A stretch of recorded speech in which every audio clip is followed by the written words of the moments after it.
संतन कर शंगा।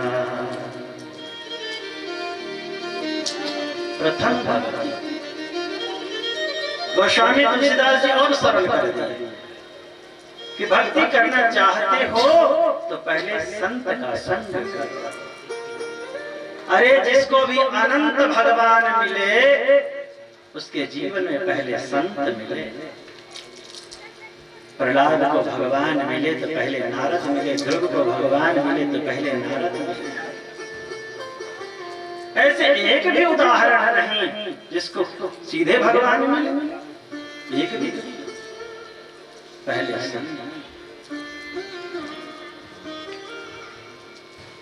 संतन कर शंगा। दूसरी रति मम कथा प्रसंगा। कथा में प्रेम। धर्मः स्वनुतिष्ठितः पुंसां विश्वक्सेन कथासु यः नोत्पादयेद् यदिरतिं श्रमैव हि केवलम्। भागवत का एक सुंदर श्लोक। धर्मः स्वनुतिष्ठितः। अगर आपने धर्माचरण किया ईमानदारी से, बेईमानी का त्याग करके, दृढ़ भाव से किया धर्माचरण, तो वास्तविक उसका फल क्या होना चाहिए? विश्वक्सेन कथासु रतिं। भगवान के कथा में अगर प्रेम हो गया तो समझो आपने वास्तव में धर्माचरण किया ईमानदारी से। अनोत्पादयेद् यदिरतिं। कदाचित ऐसा हो जाए कि आप जीवन भर दान धर्म करते रहे, परोपकार करते रहे, इसकी बेटी भी आई, उसकी बेटी भी आई, उधर भंडारा किया, इधर किया, पूरी जिंदगी खपा दी। अनोत्पादयेद् यदिरतिं विश्वक्सेन कथासु। अगर भगवान की कथा में मन नहीं लगा, प्रेम नहीं हुआ, तो श्रम एव हि केवलम्। कब बेकार में मरते रहे। उस स्त्री की दुर्गति है, उस स्त्री वाली हालत है जो घंटों भर श्रृंगार करी, वो सज सवर करके खड़ी हुई, पर सबने देखा पर पति देव ने नहीं देखा। वो सजी सवरी सब कुछ करी, पर दुनिया वाले उसके तारीफ भले कर दिए, पर पति ने एक नजर देखा। तो भला उस स्त्री की सजावट किस काम की? उसकी सुंदरता व्यर्थ है। न भोगै न योगै न च वाजिराजो न कांता मुखैनैव विद्येषु चित्तम् यशोदा किशोरे मनोवै न लग्नम् ततः किं ततः किं ततः किं ततः किं। सब कुछ पा लिया, पर कह रहे हैं यशोदा किशोरे मनोवै न लग्नम्। अगर भगवान और भगवान की कथा में मन नहीं, ततः क्या करना उस योग का, उस वैराग्य का, उस उपलब्धि का क्या लक्षण? उस विधवा नारी की तरह उसका पुरुषार्थ है जैसे विधवा नारी सब श्रृंगार कर लेती है पर एक सिंदूर नहीं लगा पाती, तो सारा चेहरा फीका दिख जाता है।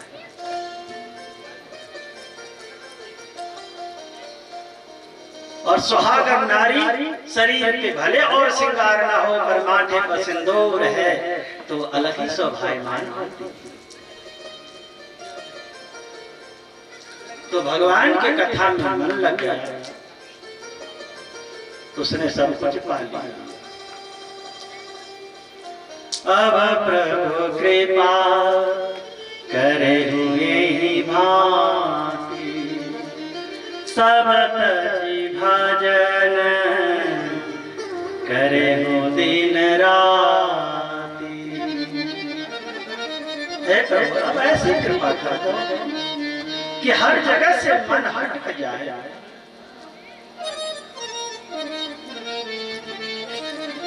भजन करें दिन रात भजन कर, मन भजन में लगे, वही तो नहीं लगता। भगवान की कथा सुनने से भजन में मन लगता है, ये सबसे बड़ी उपलब्धि है।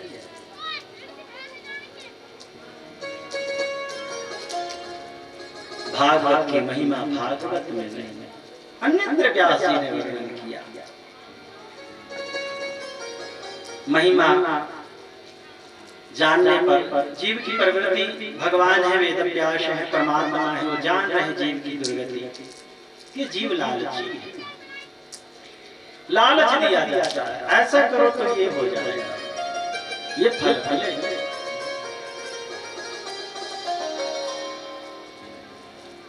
तो लालच है एक तरह से महात्मा जीव को आकर्षित करने के लिए,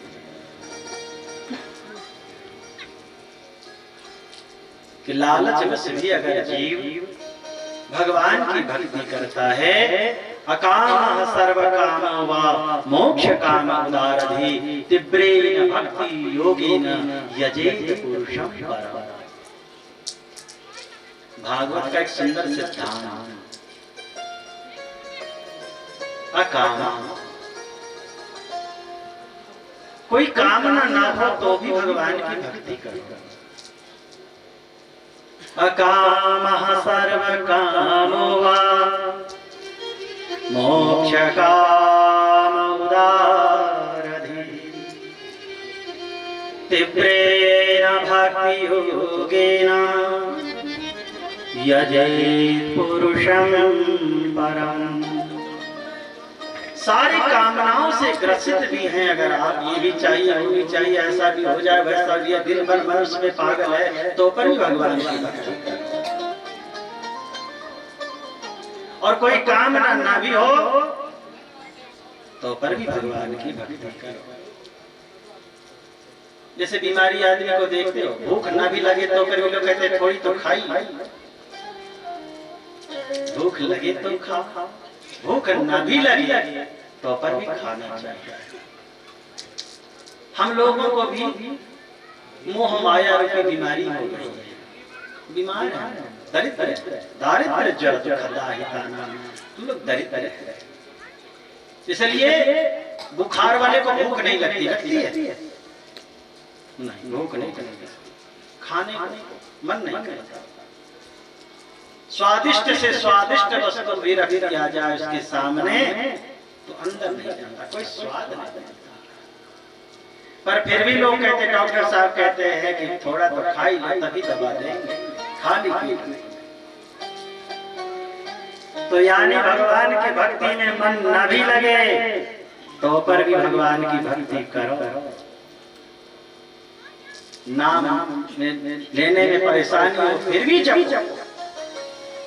तुलसी यतन करी सो भजिए राम सुजान, तुलसी यतन करी सो भजिए राम सुजान, जगत मजूरी देत है क्यों राखेंगे राम। गोस्वामी तुलसीदास जी कहते हैं यत्न करो, कैसे मन नहीं लगता भजन में, करे नहीं लगता तो उस बीमारी की तरह की भूख न भी लगे तो पर भी पीड़ा खाते हैं, ठीक है वैसे ना भी मन करे तो पर भी भगवान का नाम लो। यत्न करो भजिए राम सुजान, जगत मजूरी देते हैं। संसार वाले किसी से कोई काम कराता है तो उसकी मेहनताना उसकी दिहाड़ी नहीं मांगता, दे देता। कोई बेईमान ही होगा जो किसी की दिहाड़ी मांग ले। संसार का ईमानदार व्यक्ति भी किसी की दिहाड़ी नहीं मांगता कि खून पसीने की कमाई। तो गोस्वामी तुलसीदास जी कहते हैं क्यों राखेंगे राम, मेरे राम से बड़ा ईमानदार कौन है ये बताओ। इसलिए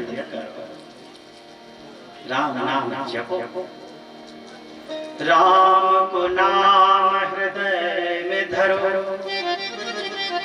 न सरे न गले नहीं आग लगे, नहीं चोर चुराना, औरन के घर दर्व बढ़े, तुलसी घर राम को नाम खजानो। वास्तव में खजाना तो उसी ने पाया जिसने राम नाम गाया। राम को नाम हृदय में धरो, न ये सरेगा न गलेगा, न इनकम टैक्स का भी लफड़ा नहीं है इसके साथ, जीएसटी का भी नहीं, कुछ भी नहीं। ये धन तो ऐसा धन है सारे लफड़ों को छुड़ाने वाला है, लफड़े में तो कभी डालता ही नहीं। श्री कृष्ण चरणाम्बुज स्मरण दुखम गमिष्यति। ये तो जहां लिया कि आने वाला भी दुख, हे यम दुखम अनागतम, आने वाला दुख भी रुक जाता है रे, तो भगवान का नाम ले रहा ठहर जा। जिह्वान भक्ति भगवद गुण नाम ध्येयम, चेतश्चान स्मरते तच्चरणारविंदम, कृष्णाय नो नमति यच्छिरः एकदापि, तान आनयत बद्धमसतो कृतवेष्ण कृत्याम्। यमदूत भी उससे दूर रहता है जिसके मुख से भगवान का नाम निकलता है।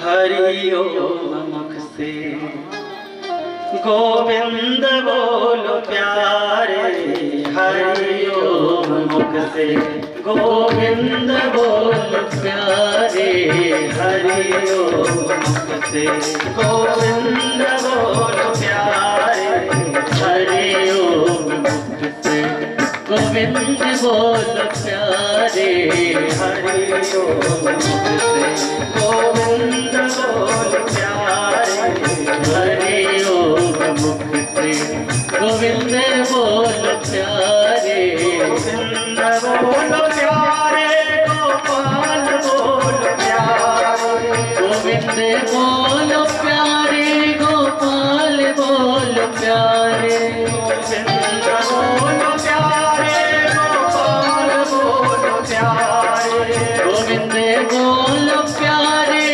गोपाल बोलो प्यारे, राम नाम गोविंद बोलो प्यारे, राम नाम गोविंद बोलो प्यारे, राम नाम गोविंद बोलो प्यारे,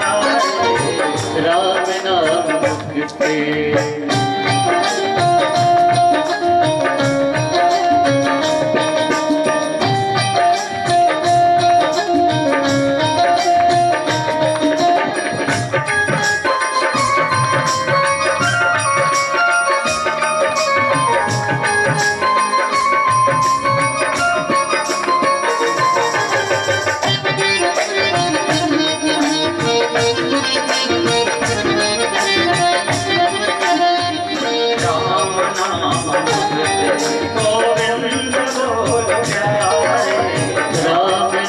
नाम गोविंद बोलो प्यारे, राम नाम गोविंद बोलो प्यारे, राम नाम मुख से गोविंद बोलो प्यारे, गोविंद बोलो प्यारे, गोपाल बोलो प्यारे, गोविंद बोलो प्यारे, गोपाल बोलो प्यारे, गोविंद बोलो प्यारे, गोपाल बोलो प्यारे, गोविंद बोलो प्यारे, गोपाल बोलो प्यारे, कृष्ण नाम गोविंद बोलो प्यारे, कृष्ण नाम मुख से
से गोविंद बोलो प्यारे।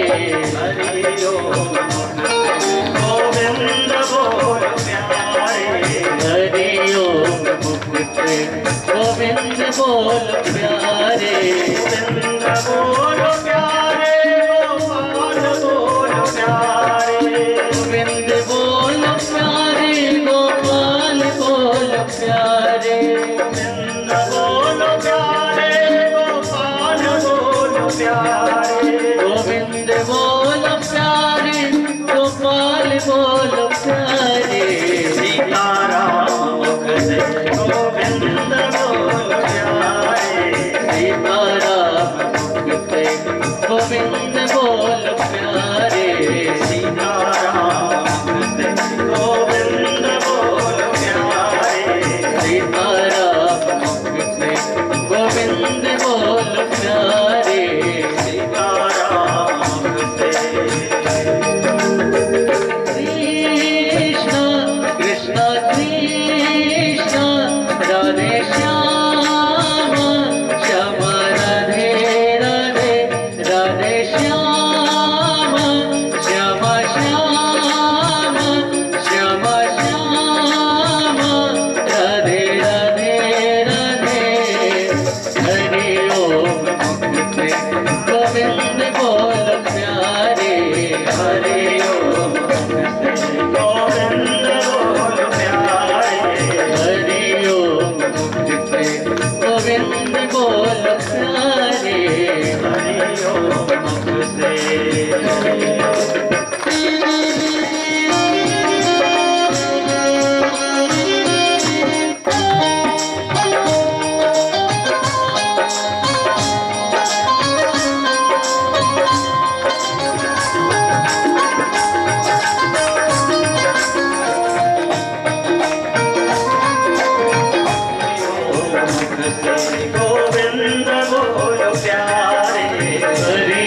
ओम से गोविंद बोलो प्यारे। हरि ओम से गोविंद बोलो प्यारे। हरि ओम से गोविंद बोलो प्यारे।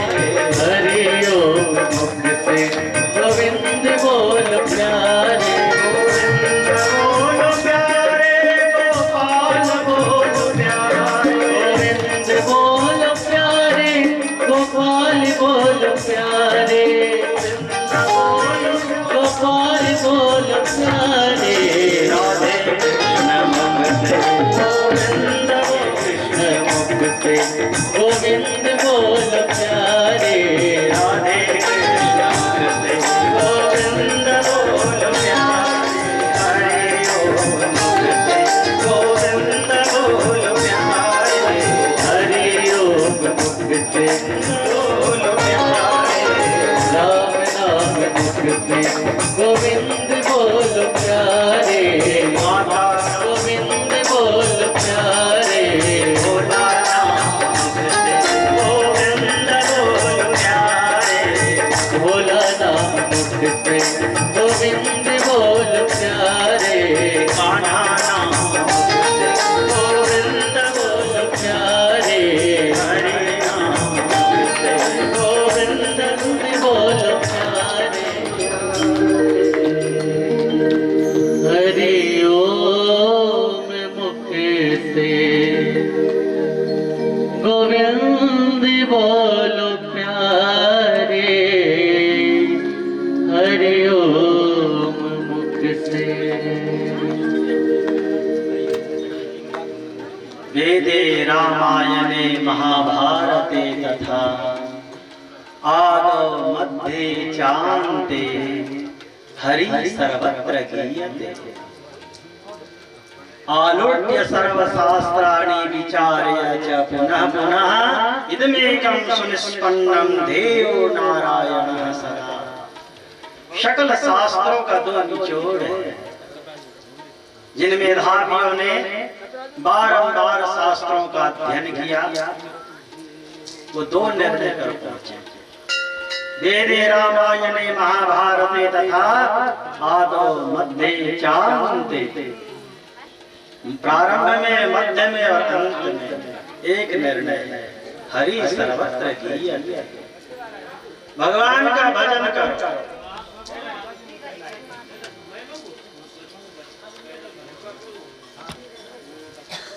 पहला भगवान का भजन करो।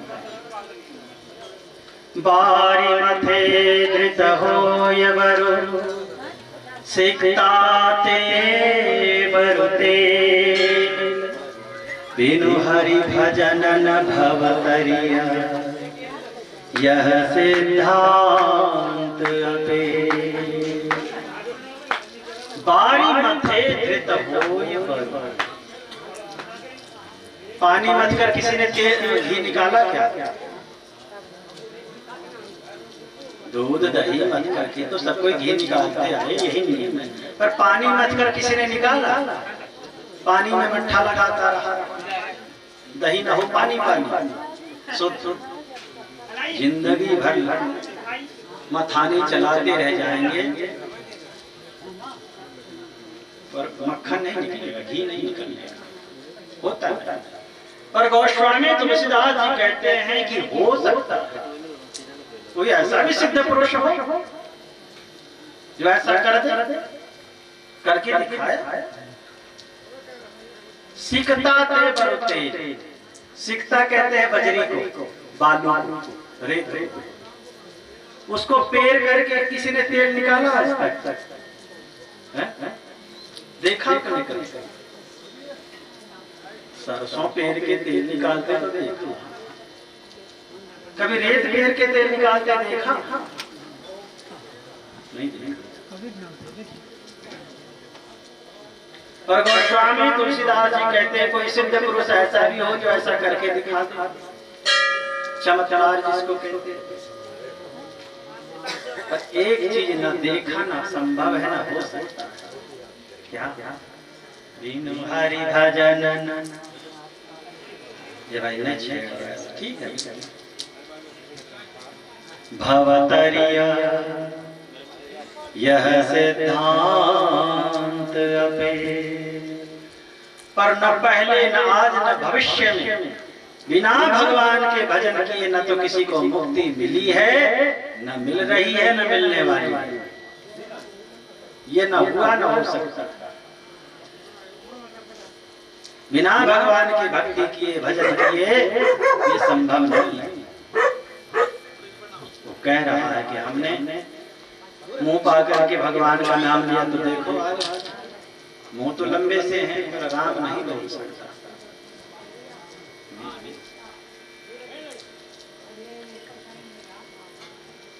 बिनु हरि भजन न भवत, यह सिद्धांत पे, ये सिद्धांत पे अकाट पे, ये नहीं बदलने वाला। सकल शास्त्रों का निर्णय है कि भगवान का नाम और आलोक्य सर्वशास्त्राणि विचार्य च पुनः पुनः इदमेकं सुनिष्पन्नं ध्येयो नारायणः सदा। निरंतर भगवान का ध्यान करो, दो ही निचोड़ है, भगवान का ध्यान करो, भगवान का नाम जपो। इससे बड़ा पुरुषार्थ और कुछ है ही नहीं, इससे बड़ा सदकर्म कुछ है ही नहीं। यही सदकर्म, कर्म तो कुछ भी हो सकता है, उस कर्म के पीछे एक शब्द लग जाता है पाप कर्म, पर सदकर्म के पीछे पाप नहीं लग सकता। कोई कहता है सदकर्म पाप कर्म, ऐसा कोई बोलता नहीं बोलता। नीच कर्म ऐसा लोग बोल देते हैं, पर ये कोई कहता है सदकर्म नीच कर्म, कोई तालमेल ही नहीं। तो ये सदकर्म है,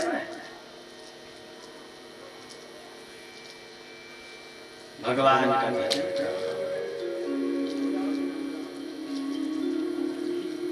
भगवान की कथा। भक्ति रानी जब कलयुग के प्रभाव से दुखी हुई तो उनके दुखों को दूर किया। सौनक जी ने सूत जी से पूछा भगवान की कथा, भागवत की कथा सुनने से कैसे कैसे पापियों का उद्धार हो जाता है। के विशुद्ध्यन्ति वदन्तु मह्यम् सप्ताहयज्ञेन कथामयेन। कैसे कैसे पापी शुद्ध हो जाते हैं। ये बार बार के शब्द लगाने का मतलब है कि पाप का प्रकार अलग अलग है। तो अलग अलग पाप हैं तो अलग अलग नरक भी है, अलग अलग उसके दंड भी है, उससे मिलने वाले दुख भी अलग अलग है। पापी तो सब कहलाते हैं पर पाप की भी श्रेणी है। तो कैसे कैसे पापियों का उद्धार हो जाता है भगवान की कथा सुनने से, विशुद्ध पवित्र हो जाता है। सूत जी कहते हैं सौनक जी कैसे कैसे नहीं, अपितु जिसने जीवन में पाप के अलावा कोई और कर्म न किया हो, जिसके जीवन में लेश मात्र भी सदकर्म न हो, पुण्य कर्म न हो, विशुद्ध पाप ही पाप हो। ऐसे पापी अगर भगवान की कथा सुन ले, ऐसे पापी नरक जाएंगे, भूत प्रेत बनेंगे, देवता बनेंगे। यहाँ कोई मर जाता है तो कहते देवता बनी गई, और हम लोग कहते हैं भूत बन गया। नीचे जाओ, मलों की भाषा देवता देवता तो जीते जी बना जाता है, मरने के बाद देवता क्या कोई बनेगा? मरने के बाद अगर मुक्ति हो जाए तो वही सबसे बड़ी उपलब्धि है। और जो लटक गया, कभी किसी पेड़ के नीचे रहना पड़ रहा है, किसी पत्थर के, तो समझो उसकी दुर्गति हो गई। तो प्रेत आत्मा उसको कहते हैं, जो कभी उस पे लटक जाए, कभी उस पे खोपड़ी में दर्द करे, कभी बीमारी पैदा करे। देवताओं का काम थोड़े। प्रेत जो स्वयं पीड़ित है वो पीड़ा। कोई बीमार व्यक्ति के पास आप बैठोगे, जितने देर बैठोगे वो रोता ही रहेगा, पीड़ा ही पीड़ा सुनाएगा, क्योंकि उसके पास वही है देने को, ददाती। जिसके पास जो होता वही तो देगा। अरे सर्प क्या मुख में हाथ डालो तो वो क्या अमृत मिलेगा? विष है, विष देगा। जो चीज है नहीं तो दे कैसे सकता? तो ऐसे पापी जिसने पाप के अलावा कोई और कर्म न किया हो तो प्रेत बनता है। अगर वो प्रेत को भी भगवान की भागवत की कथा सुना दी जाए तो क्षेमतरम भवे, उसका भी उद्धार हो जाता है, उसका भी कल्याण हो जाता है। महाराज ये संभव कभी हुआ? कोई उदाहरण दीजिए, प्रमाण दीजिए, तब हम विश्वास करें। कहीं ये घटना घटी। दक्षिण भारत में तुंगभद्रा नदी बहती है। तुंग अर्थात श्रेष्ठ, भद्र अर्थात कल्याण। तुंगभद्रा का श्रेष्ठ और कल्याण। अगर देखें इस कथा को अध्यात्म दृष्टि से तो ये मानो हर मानव की कथा है, मनुष्य। ये मानव शरीर ही कल्याणकारी और श्रेष्ठ है। 84 लाख योनियों में मानव ही तो श्रेष्ठ है, जो कल्याणकारी है। मेहनत भी कर लेता है पर कथा पहले नहीं सुन सकता, भजन पहले नहीं कर सकता। तो ये मानव तत्व श्रेष्ठ है और कल्याणकारी। तो ये शरीर हमारा और आपका जो शरीर है यही तुंगभद्रा है। इस तुंगभद्रा शरीर से जिसने अपने कल्याण कर लिया, अपना मंगल कर लिया, वो धन्य हो गया। तुंगभद्रा नदी के किनारे एक गांव, उस गांव में एक ब्राह्मण, देवता ब्राह्मण तो बहुत थे पर उस ब्राह्मण की बात कर रहे हैं जिसके घर ही घटना घटी। आत्मदेवः पुरे तस्मिन् सर्ववेद विशारदः स्रोतस्मार्तेषु निष्णातो सूर्यैव भास्करः आत्मदेवः पुरे दर्शन। उस गांव में आत्मदेव नाम के ब्राह्मण देखते हैं, सर्ववेद विशारद। ऐसे ब्राह्मण नहीं है मात्र जात के जनेऊ पहनने वाले, कैसे ब्राह्मण? सर्ववेद विशारद, जो वेदों का विशारद विशेष ज्ञाता है। श्रोतस्मार्तेषु निष्णातो, ब्राह्मण कुल में जन्म देना ब्रह्मा का काम है, पर ब्राह्मणत्व जो धारण करता है वो ब्राह्मण अपने आचरण से करता है, वो उसकी पुरुषार्थ है, उसका उपलब्धि है।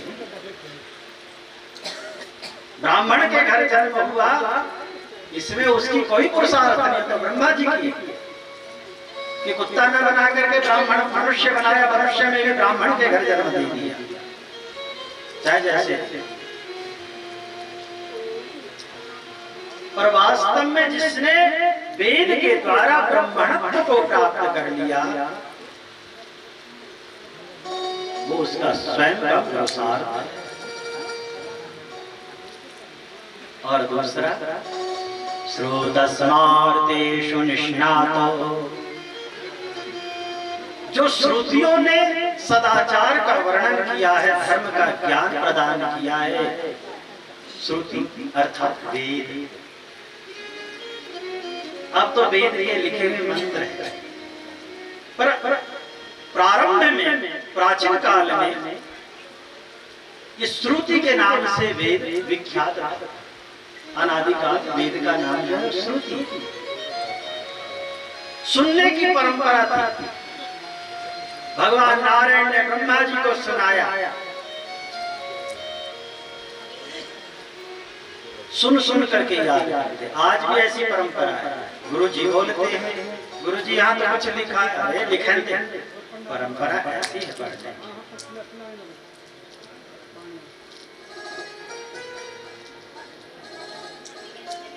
परंपरा है। सहस्र शब्द लिखा, सहस्र, गुरु जी तो सहस्र शब्द लिखा, सहस्र क्यों नहीं बोले? नहीं, हमारे गुरुदेव ने सहस्र सिखाया है, इसलिए सहस्र ही बोलते। तो श्रोतस्मार्तेषु, श्रुतियों ने जिस सदाचार का वर्णन किया, धर्म का ज्ञान दिया है,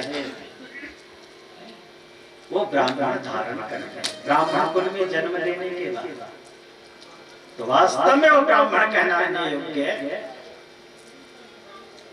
स्मार्ते, जो स्मृतियों ने सदाचार का वर्णन किया, जितने भी सूतक पातक नियम धर्म है, ये नहीं करना, वो नहीं करना, ऐसा करना, वैसा करना, ये सब के सब स्मृतियों में है। कि कोई मर गया तो क्या करना? कृते तो मानव धर्म, स्मृतियां बहुत है, पर सबकी बात नहीं मानी जाएगी, तब तो लोग पागल बन जाएंगे। कृते तो मानव धर्म त्रेतायां गौतम स्मृति द्वापरे संकलिखित कलो पराशर स्मृति। सतयुग में मानव धर्म अर्थात मनु महाराज ने जो बताया है उसके हिसाब से चलना चाहिए। त्रेतायाम गौतम स्मृति, त्रेता युग में गौतम ऋषि ने जो लिखा है गौतम स्मृति, उसके हिसाब से चलना चाहिए। द्वापरे शंख लिखित, शंख और लिखित दो महात्मा थे, दोनों भाई थे, उन्होंने जो स्मृति लिखा है उसके हिसाब से द्वापर में चलने का विधान है। कलो पराशर स्मृति, और जैसे में हम लोग उछल रहे हैं इसी युग में, कलयुग में, ये पराशर स्मृति के हिसाब से चलना चाहिए। इनका जो नियम है उसके हिसाब से आचरण करना चाहिए। तो स्मृतियों का ज्ञाता और उसको धारण करने वाला ब्राह्मण आत्मदेव, नाम आत्मदेव। द्वितीय एव भास्कर, ये ब्राह्मण वेद के प्रभाव से मानो दूसरे सूर्य भगवान को ज्ञान की दृष्टि से, ज्ञान प्रकाश से मानो सूर्य भगवान है। उनके घर घटना घटी, ब्राह्मण देवता आत्मदेव, इन्हें कोई संतान नहीं, न पुत्र न कन्या। बहुत से यज्ञानुष्ठान किया पर लाभ कुछ नहीं। औरों के बच्चे ना हो तो अनुष्ठान कर देते हैं तो हो जाता, पर अपना खुद नहीं, चाहे जितना सर पटक ले।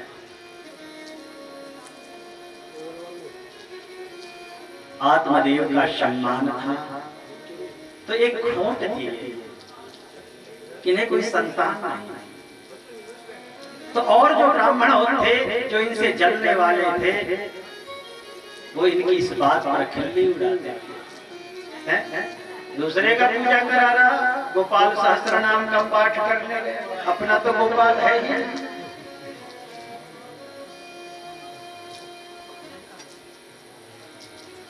ये सबसे बड़ी कमी उन ब्राह्मणों, मानो उन ब्राह्मणों को दिखाई पड़ती है। कुछ स्वभाव होता है ब्राह्मण का कि एक दूसरे का काट करना स्वभाव। विधाता ने रच रखा, उसके दोषी न हुआ है न समाज है। कहते हैं कि राजा ने विद्वत सम्मेलन बुलाया, दूर दूर के विद्वानों को, ब्राह्मणों को बुलाया, तो सब अपने चेले चेले लेकर के पहुंचे। राजा अकेले में मिलने गया दूसरे से। तो राजा ने पूछा, पंडित जी आप तो बड़े विद्वान हैं, वो जो दूसरा है वो भी कम विद्वान नहीं लगता मुझे। आप तो विद्वान हैं, इसमें कोई शक नहीं, दूसरा भी कम नहीं। मेरी समझ तो ऐसी ही है। पंडित जी ने कहा विद्वान, वो कहां से विद्वान, वो तो बैल है। 10-20 मंत्र क्या याद कर लिया उससे कोई विद्वान हो जाता? बैल कहां पड़े उसके चक्कर में। 150 मंत्र कहीं से रट लिया है, विद्वान बनता बैल।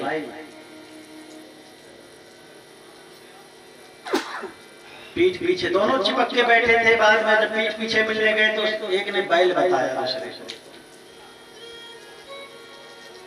राजा दूसरे पंडित जी से मिलने गए, उससे भी वही बात कही, आप बड़ी प्रशंसा सुनी, पर महाराज हमें लगता है कि जो आपके प्रतिद्वंदी आ रखे हैं वो भी ब्राह्मण देवता का विद्वान नहीं। विद्वान वो उसको आप विद्वान क्यों नहीं मारा? गाय का विद्वान, वो मोटा हाथी है कि विद्वान है? उस गधे को विद्वान कह रहे हैं?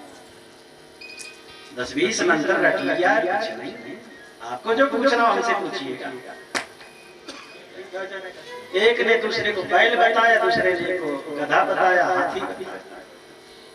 ठीक है, दोनों को जब भोजन के लिए आमंत्रित किया, चलिए महाराज भोजन करने, तो दोनों के आगे भूसा रखा राजा ने।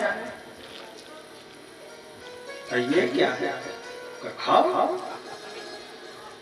क्यों? एक से कहा कि महाराज बैलों को तो हमारे यहाँ भूसा ही दिया जाता है, आपने बताया उनका परिचय बैल है, वो आपने भी इनका परिचय गधा बताया, तो भी तो चारा खाता। क्यों? क्योंकि सम्मान व्यक्ति अकेला पाना चाहता है। हमारे सनातन धर्म में विद्वान की कमी नहीं है, पर विद्वानों में एक बीमारी है, जो थोड़ा जानता है उसके अंदर एक बीमारी होती है, वो सम्मान किसी को देना नहीं चाहता, सम्मान को हड़पना चाहता है।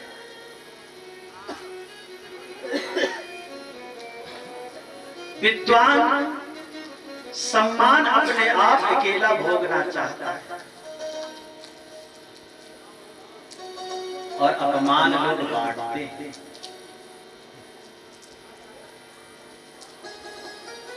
अपमान लोग बांटते हैं।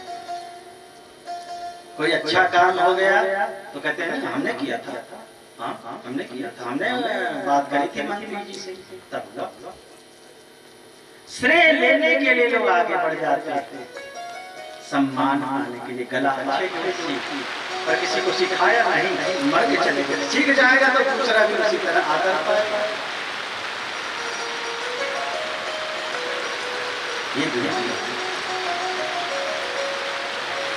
उन ब्राह्मणों को परेशानी होती तो उपहास करते कि आत्मदेव संतान, आत्मदेव दुखी थी। एकदा सद्यो दुःखा गृहं त्यक्त्वा वनं गतः।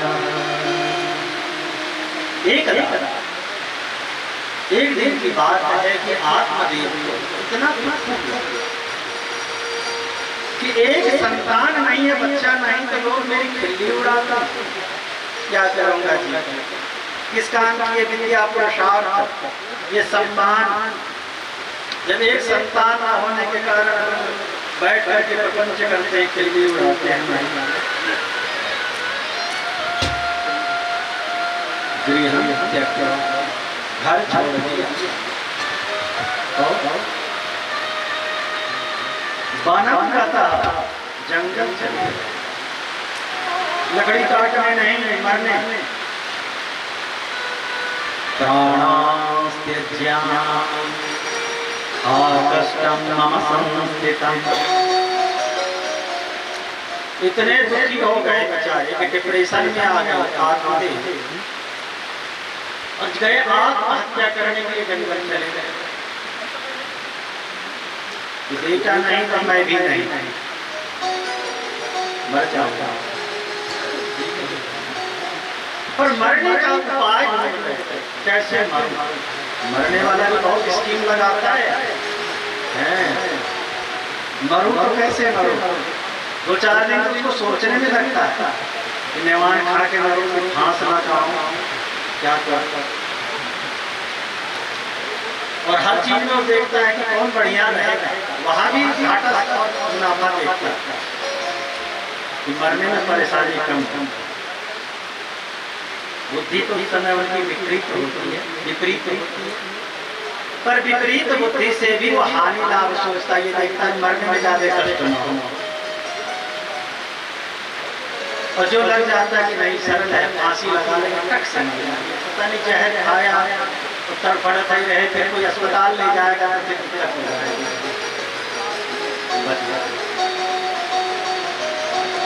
तो आत्मदेव मरने का उपाय ढूंढ रहे थे कि मैं आत्महत्या कैसे करूं, सोच रहे थे।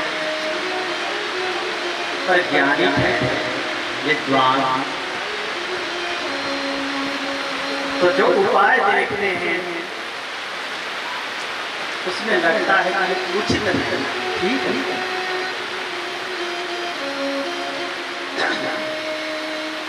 तो मरना चाह रहे तो मर भी नहीं पाता, तो बैठ कर रोने लगे जंगल में जोर जोर। एक सरोवर के पास, तालाब के पास बैठ के रो रहे थे। महात्मा का आगमन हुआ, संजोग बस एक सन्यासी महात्मा वहां पहुंचे। देखा ब्राह्मण को रोते, कथम रोदसी विप्रतम काते चिंता बलियसी। कथम रोदसी, क्यों रो रहे? ऐसी कौन सी आपदा विपदा है, चिंता है देखने से बड़े कर्मकांडी लगते हो, संस्कारी ब्राह्मण लगते हो, और ऐसी कौन सी विद्या है कि जंगल में बैठ के रो रहे हैं?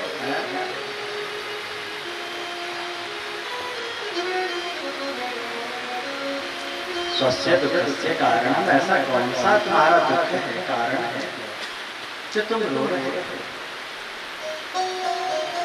आत्मदेव ने कहा, हे महात्मा, हे पूज्यपाद, मुझे कोई संतान नहीं है, और उस दुख से दुखी होकर के मैं इस जंगल में आत्महत्या करने आया हूं, मरने आया हूं। महात्मा हंस पड़े, बोले बच्चा नहीं है तो मरने आ गया है? क्यों? दिग्जीवितं प्रजाहीनं दिग्गृहं च प्रजाविना दिग्धनं चानपत्यस्य दिग्कुलं सन्तति विना। ब्राह्मण ने कहा, आत्मदेव महाराज, जिसके बच्चे ने इसका जीना कोई जीना, दिग्जीवितं प्रजाहीनं, जिसके बच्चे नहीं उसका जीना भी कोई जीना। देखा दिग्गृहं च प्रजाविना, उस घर तो सुंदर बना, पर डबलू बबलू रिंकू पिंकू नहीं खेल रहा तो बेकार है उस घर का। दिग्धनं चानपत्यस्य, दौलत तो बहुत है, पैसा बहुत है, और उस दौलत से कोई खेलने वाला नहीं, कोई लुटाने वाला नहीं, तो क्या करना उस दौलत का? दिग्कुलं सन्तति विना, अच्छे कुल में जन्म लिया पर आगे कुछ उपाय नहीं है, सीताराम यही होना है, पूर्णाहुति होगी, तो क्या करना उस कुल का जिसकी कुल परंपरा खत्म हो जाए? महात्मा हंस करके बोले कि कहां से व्यर्थ के ज्ञान रखे हो आत्मदेव? अरे दिग्गतस्य नरस्य जीविनः, उसका जीना धिक्कार है जो मानव तन पाया और बिना आत्म कल्याण किए इस संसार से चला गया, उसका जीना धिक्कार। अरे बच्चा होने से अगर जीवन सफल हो जाता तो सुअरिया के तो एक बार में 16-16 बच्चे होते तो सबसे ज्यादा सुखी उसी का जीवन संभव। मनुष्य के तो 16 फिर कभी ना होंगे। बच्चा होने से अगर जीवन सफल हो जाए, जीवन सुखी हो जाए, महात्मा के सोच ये लगे। आत्मदेव पढ़े लिखे विद्वान हैं, पर सोच फिर भी वही संसारी वाली है, माया मोह वाली है। और सन्यासी का सोच देखो, जवाब कैसा देगा कि बच्चा होने से जीवन अगर सफल हो जाता तो सबसे पहले मुक्ति तो सुअरिया को मिलती कि तेरे तो एक बार में 16 बच्चे हुए, मोक्ष पर तेरा अधिकार। पर ऐसा होता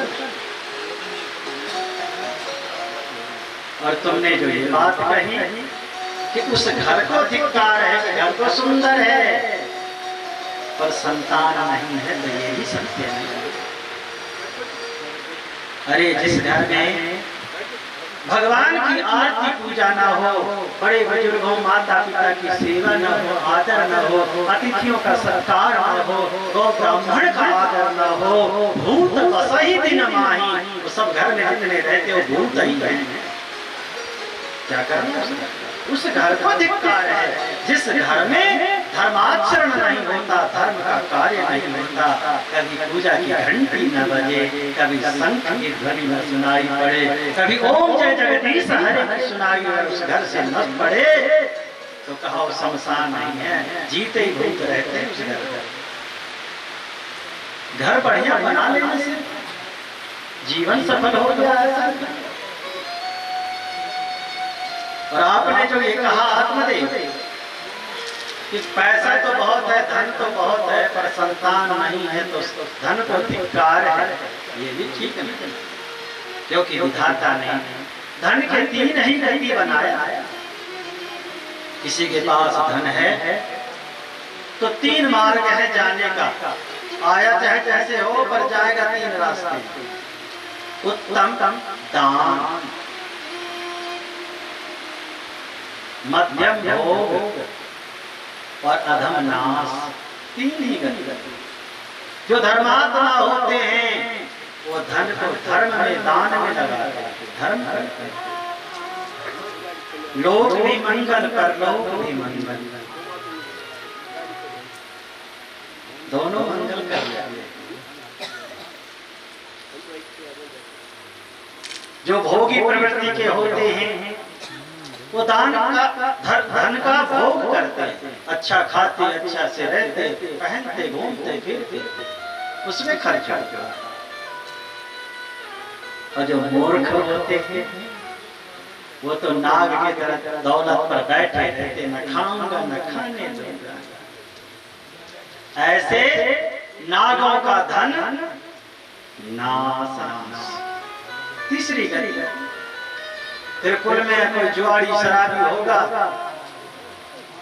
लीप पोत कर बराबर कर देगा, बचेगा। आया है धन तो जाएगा, निश्चित है। अब किस रास्ते पर आप उस धन को ले जाना चाहते हो ये आप सोचो। धर्म के रास्ते, भोग के रास्ते या फिर नाश के रास्ते। आपका धन आपका अधिकार, जिस मार्ग पे उसको चलाओगे उसी मार्ग से वो धन चला जाएगा। इसलिए ये भी ठीक है। हे आत्मदेव, आपने ये बात जो कही कि उस कुल को धिक्कार है जिसकी वंश परंपरा नष्ट हो गई, तो इस बात में भी दम नहीं है। क्यों? क्योंकि उस कुल को धिक्कारना चाहिए जिस कुल में कोई धर्मात्मा पैदा न हुआ हो, जिस कुल में कोई भगवान का भक्त पैदा न हुआ हो, जिस कुल में कोई परोपकारी पैदा न हुआ हो, जिस कुल में कोई दानी पैदा न हुआ हो, उस कुल को धिक्कारना चाहिए। कूलम पवित्रम जननी कृता वसुंधरा भागवती च धन्या स्वर्गे च लोके पितरोऽपि धन्या। वो कुल पवित्र हो जाता है, धरती धन्य हो जाती है, वो माता को सद्गति मिल जाती है अगर कुल में कोई भगवान की भक्ति करने वाला पैदा होता है। बच्चा होने से कुल पवित्र नहीं होता, कोई धर्मात्मा पैदा हो जाए तो कुल पवित्र हो जाए।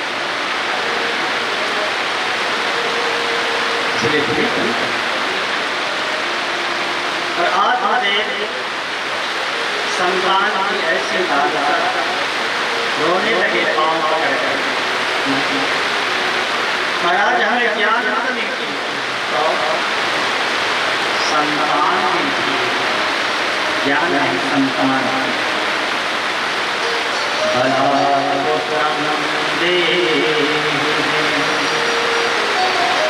संतान चाहे जैसे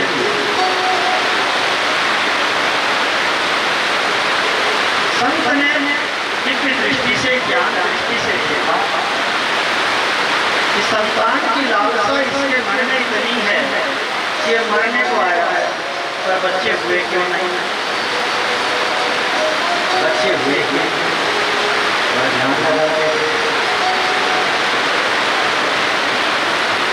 ध्यान लगा कर देखा महात्मा ने। महात्मा बोले तो एक जन्म के लिए मर गए बच्चे के लिए,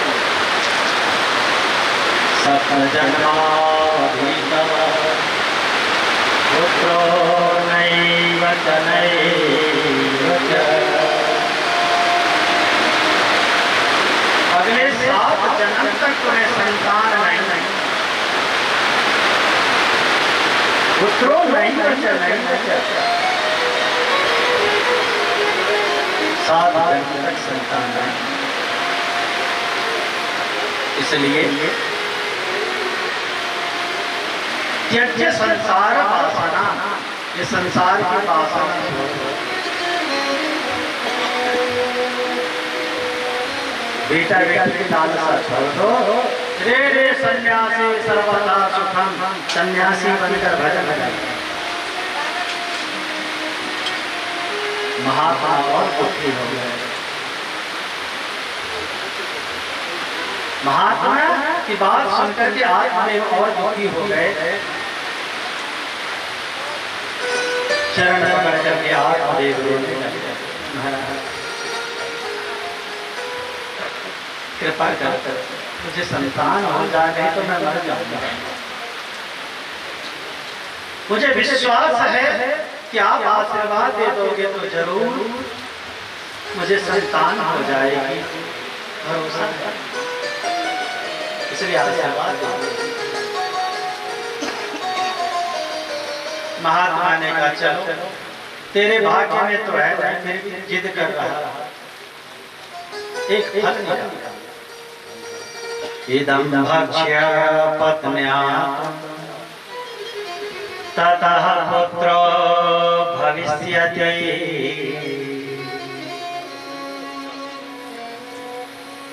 एक फल निकाले। महात्मा का खा जाऊं महाराज का, तो कई पंडिताइन को खिलाना। डबराल हो तो डबराइन को खिलाना।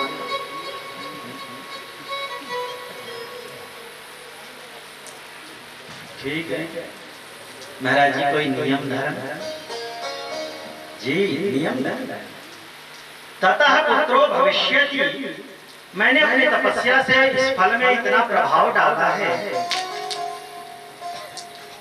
कि बच्चा तो वैसे भी हो जाएगा खाते निश्चित। पर अगर कुछ नियमों का पालन करती है तुम्हारी पत्नी पंडिताएं, तेन पुत्रोति निर्मला, धर्मात्मा पुत्र होगा। क्या क्या नियम? सत्यम शौचम दया दानम एकवक्तम तु भोजनम वर्षावधि स्त्रिया कार्यम तेन पुत्रोति निर्मला।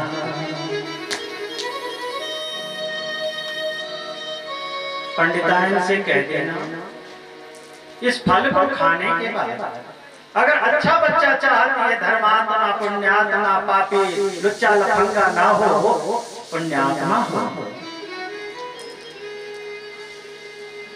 तो सत्य बोले। पंडिताइन से कहना कि वो झूठ ना बोले, शौचम पवित्रता से रहे, दया सब पर दया करे, दान करे, नित्य दान करे। गर्भावस्था में जो स्त्री मां बनने वाली है, ये नियम सबको पालन करना चाहिए। पहले तो झूठ ना बोले, नहीं तो बच्चा झूठा पैदा होगा। शौचम पवित्रता से रहे, दया, अगर चाहते हो कि झटके का दुकान ना खोले, कसाई का काम ना करे, पशु पक्षियों की हत्या ना हो, तो दया करो। स्त्री के लिए आदेश है दान, नित्य दान। एकवक्तम तु भोजनम, गर्भावस्था में स्त्री को ज्यादा खाने भी नहीं चाहिए, कम कम। जो ज्यादा भरती रहते हैं तो बच्चा सुस्त पैदा होता, मंद बुद्धि। ज्यादा सोने वाले के भी बच्चे अभागा पैदा होता। गर्भावस्था में स्त्री को चाहिए कि ज्यादा श्रृंगार न करे, जो सुहाग के प्रतीक है सिंदूर आदि नथ आदि ऐसे तो करें, पर आज का जो चल रहा है डेंट पेंट वो न करें, जिससे उस बच्चे पर दुष्प्रभाव पड़ता है। जो जो बुरे आचरण मां करती है गर्भावस्था में, वो संस्कार रूप में, बीज रूप में उस बालक में निहित हो जाता है। महात्मा ने कहा इन नियमों का पालन करे तुम्हारी पंडिताएं। का कितने दिनों तक? वर्षावधि स्त्रिया कार्यम तेन पुत्रोति निर्मलः। एक वर्ष तेन पुत्रोति निर्मलः, अति निर्मल सदाचारी धर्मात्मा बच्चा होगा। मंगल हो तुम्हारा जाओ। आत्मदेव संतान न होने के कारण मरने गए थे, पर महात्मा मिले, सद्बुद्धि भी दी महात्मा ने। महात्मा के पास होता कुछ नहीं, और जो देता है वो सबसे बड़ी संपत्ति देता है, और वो देता सद्बुद्धि है। कोवा गुरुर्यो ही तो उपदेष्टा। वास्तव में सच्चा मित्र तो महात्मा ही होता है, जो परम हित की बात करता है, जो स्वार्थ को किनारे भेदभाव का उपदेश करता है। सच्चा हितैषी तो वही।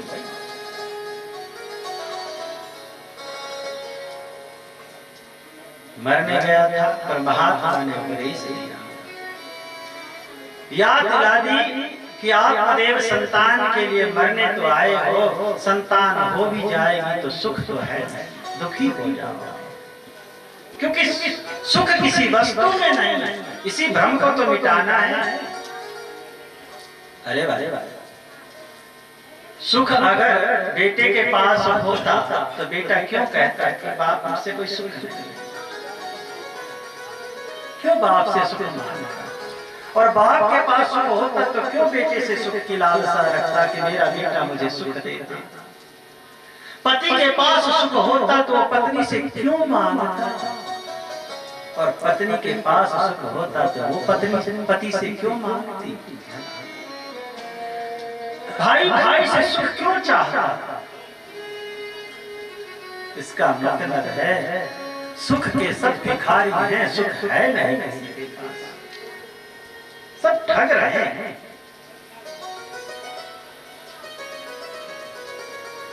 सुख नहीं किसी के पास, सिर्फ सुख का भ्रम फैला रखा। जैसे ये कपड़ों के प्लास्टिक के फूल, दिखता तो है फूल जैसा, पर फूल है ये ठगने के लिए।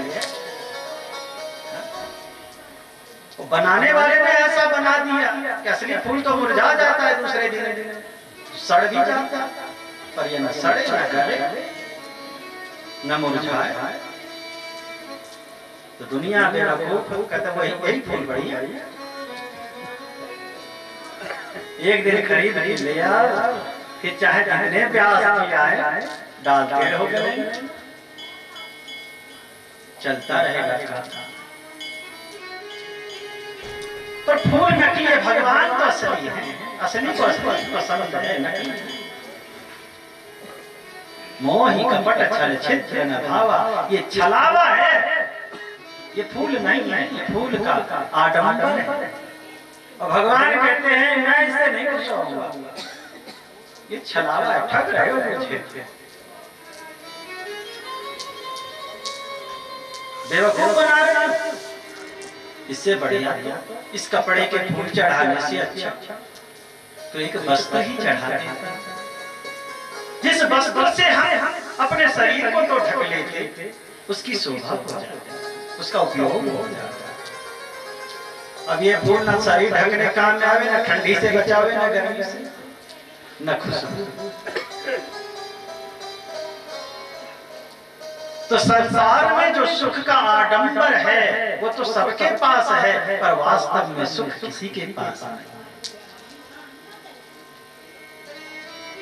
सुख का भ्रम है। महात्मा ने चाहा कि आत्मदेव को, पंडित जी को सुख के भ्रम से निकाल दे, पर वो निकलना नहीं चाहते थे, तो फल दे दिया, समय तो नहीं निकाले। आए पंडितायन को देने, अब पंडितायन सीधे विपरीत थे, न धर्म मानने वाले, न कर्म मानने वाले, न कोई नियम, न धर्म, कुछ नहीं। दिन भर झूठ बोले, ताजा बासी जो मिले सब चबाते जाए। पंडिताएं तो ऐसे, पंडित जी इतने नियम धर और घर में पंडिताएं आपको क्या, मैं सुबह रात वाली बासी रोटी न खाऊं तो लकड़ी कैसे जाऊंगी जंगल में। लोक वार्ता कुरुरा, लोक वार्ता निरंतर दूसरे की चुगली में लगी रहती थी पंडिताएं। लकड़ी भी काट रही तो उसके घर में ये हुआ, उसके घर में वो हुआ, उसके घर में, अपने घर में क्या हुआ पता नहीं। क्रूर महात्मा ने कहा था कि दया, क्रूर आदमी दया, कसाई किसी पर क्या दया करे, और जो दिन भर दूसरे की चुगली लगाए वो सत्य क्या बोले। आप सोचो,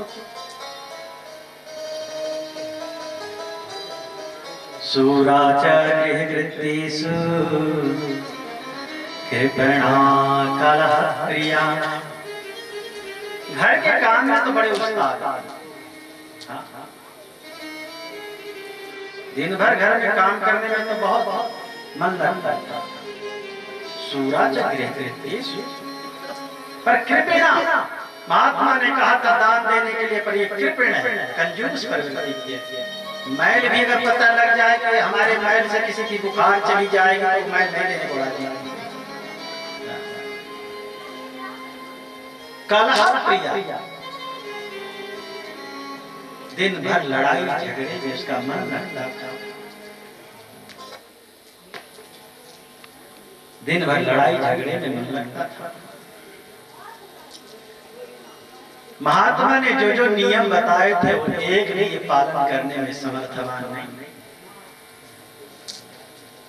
नाम है धुंधुली, धुंधु नाम कलह ली अर्थात लीना, जिसका कलह में ही दिन रात मन लगा रहे, तू में इधर उधर बकझक में, वो धुंधुली। भला वो सत्य क्या बोल लेगी, वो दान क्या कर लेगी, वो दया क्या करेगी, कुछ उससे संभव नहीं। पर आत्मदेव ने इसे फल दिया, समझाया, बहुत झूठ बोली, अब रहने दे। कुछ दिन, एक साल की बात है, पर हिसाब करके फिर सब बरोबर कर लेंगे। जी ऐसा ही करेंगे। पंडित जी फल देकर चले गए। हाँ, बड़े प्रसन्न हैं। आत्मदेव के देखो, संत ने आशीर्वाद दिया, सो आज मेरे घर में अब मंगल है। मेरी कहना पहली बार सुनी इसने, अरे भैया इसलिए संतों का संग करो। संतन के संग लाग रे, संतन के संग लाग रे, तेरी बिगड़ी बनेगी। संतन के संग लाग रे, तेरी बिगड़ी बनेगी। संतन के संग लाग रे, तेरी बिगड़ी बनेगी।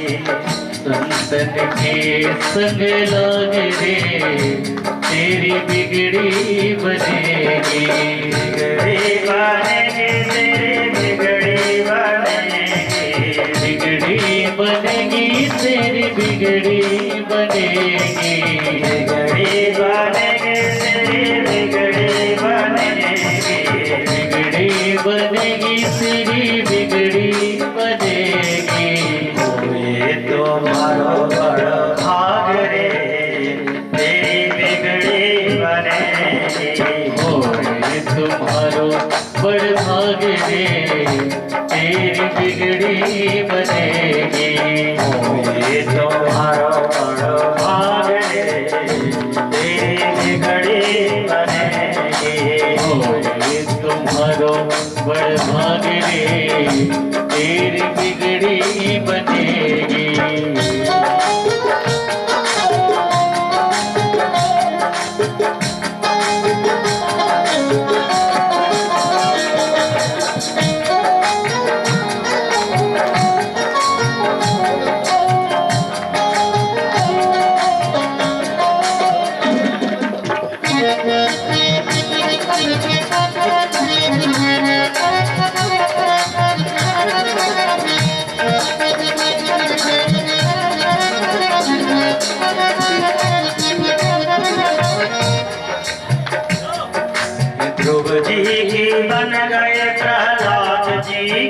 गई, ध्रुव जी की बन गई, प्रहलाद जी की बन गई, ध्रुव जी की बन गए, प्रहलाद जी की बन गई, ध्रुव जी की बन गई, प्रहलाद जी की बन गई। राम चरण अनुराग रे तेरी बिगड़ी बनेगी, राम चरण अनुराग रे तेरी बिगड़ी बनेगी। राम चरण अनुराग रे तेरी बिगड़ी बनेगी, तेरी बिगड़ी बनेगी।